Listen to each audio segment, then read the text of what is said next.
Assalamualaikum warahmatullahi wabarakatuh. Pada kesempatan kali ini kita akan melanjutkan pembelajaran kita yaitu tentang lapisan air yang menyelimuti bumi yang kita sebut sebagai lapisan hidrosfer.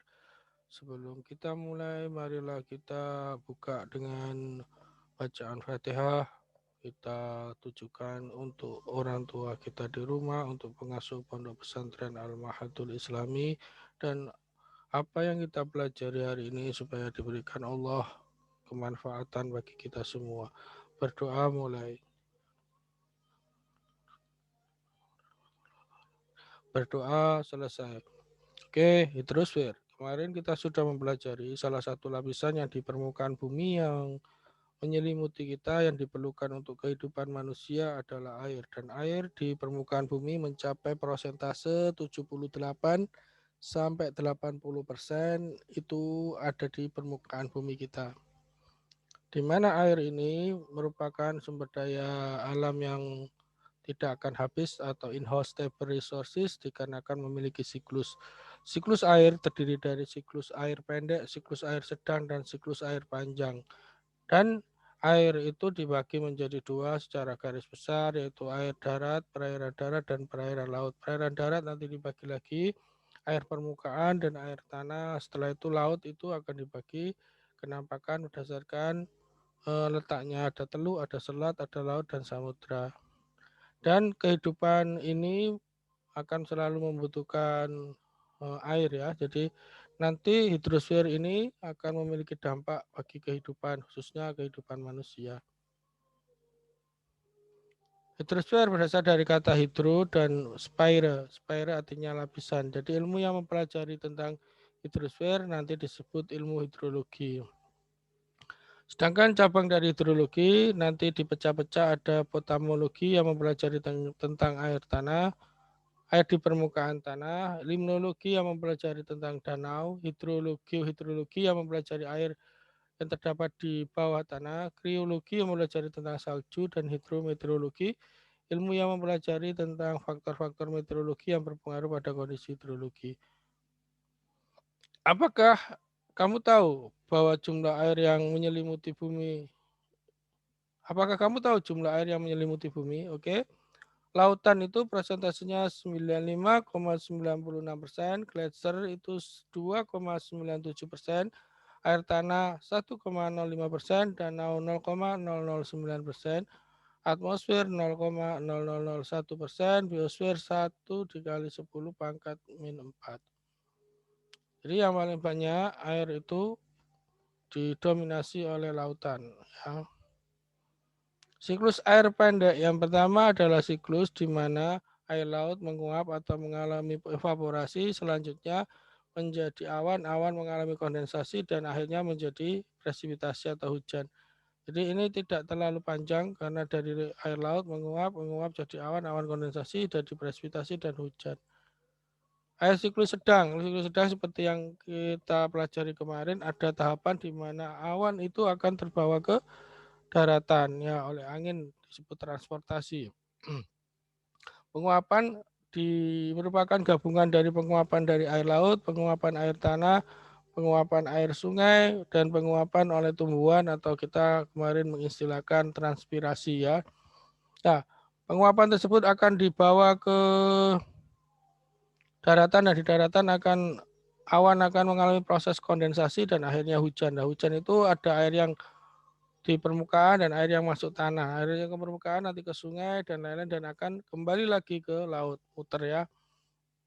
Siklus air panjang ini adalah siklus air di mana dia melewati fase sampai ke dataran yang sangat tinggi atau ke dataran yang memiliki suhu yang sangat dingin sehingga awan yang terbentuk yang terkondensasi itu tidak turun menjadi hujan seperti biasanya, tetapi akan mengalami fase hujan salju atau kristal-kristal H2O yang jatuh ke permukaan bumi karena dinginnya atau turunnya suhu yang mendadak. Jadilah salju. Salju mencair nanti kembali ke sungai nanti ke laut gitu ya.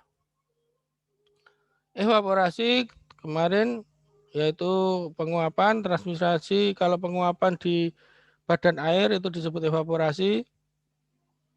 Transpirasi oleh Tumbuhan disebut transpirasi. Kondensasi adalah proses perubahan wujud dari uap air menjadi titik air. Ada angin yang menggerakkan awan, presipitasi adalah hujan, infiltrasi meresapnya ke tanah, overland flow adalah aliran permukaan tanah, runoff adalah aliran air melalui suatu saluran. Nah, di sini kurang satu yaitu perkolasi. Perkolasi adalah pergerakan air tanah secara horizontal. Perairan darat dibagi menjadi danau, sungai, danau, telaga dan danau hampir sama nanti ya, rawa dan air tanah. Sungai adalah saluran alami yang berfungsi mengalirkan air hujan, air tanah, sungai maupun salju yang mengalir ke danau dan ke laut. Sungai dibagi menjadi 4 berdasarkan sumbernya, ada sungai hujan, sungai mata air, sungai gletser, dan sungai campuran. Oke, untuk tugasnya nanti kalian mencari contoh sungai hujan di Indonesia itu sungai apa, sungai mata air di Indonesia itu apa, sungai gletser di Indonesia apa, dan sungai campuran di Indonesia apa. Kalaupun tidak ada ya tidak masalah. Jadi kalau ini, nggak ada Pak di Indonesia. Ya, jadi yang hanya ada saja di Indonesia. Tugasnya adalah mencari jenis-jenis, contoh jenis-jenis sungai. Yang kedua, jenis-jenis sungai berdasarkan volume airnya. Sungai ephemeral, sungai intermittent, sungai perennial. Perennial dibagi periodik sama permanen. Sungai ephemeral adalah sungai yang terjadi pada saat hujan dan berapa setelah saat hujan selesai. Setelah itu hilang. Intermittent adalah sungai yang mengalir pada musim penghujan sedangkan pada musim kemarau kering atau disebut sungai episodik. Kalau sungai perennial adalah sungai yang mengalir sepanjang tahun. Tipe sungai ini dibedakan menjadi yaitu sungai periodik pada musim hujan airnya banyak sedangkan pada musim kemarau airnya sedikit. Sedangkan permanen pada musim hujan dan musim kemarau debitnya hampir sama. Jadi sungai berdasarkan arah alirannya yaitu ada sungai konsekuen, sungai subsekuen, nanti ada resekuen, ada sungai insekuen ya. Jadi nanti ada anaknya dari konsekuen sama subsekuen. Kalau konsekuen adalah sungai yang memiliki aliran yang arahnya sesuai dengan aliran kemiringan lereng awal, itu namanya konsekuen atau kita bisa menyebutnya sungai awal ya, sungai indukan itu ya. Dan nanti sungai subsekuen adalah sungai yang alirannya tidak sama dengan atau memotong aliran sungai konsekuen dan akhirnya bermuara ke sungai konsekuen. Kalau resekuen adalah sungai yang alirannya itu searah dengan sungai konsekuen, tetapi dia akan jadi anak-anak dari subsekuen adalah resekuen. Jadi anaknya subsekuen tapi alirannya sama, itu namanya resekuen. Kalau insekuen itu tidak obsekuen ya. Obsekuen itu alirannya sama dengan konsekuen. Anaknya subsekuen yang sama alirannya dengan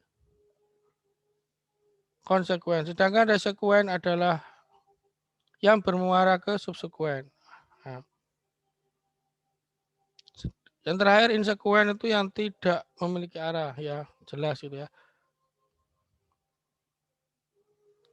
Sungai antecedent adalah sungai yang mempertahankan alirannya, reservoir angin yang mampu mengimbangi pengangkatan, superposet adalah sungai yang mengalir pada daratan peneplain.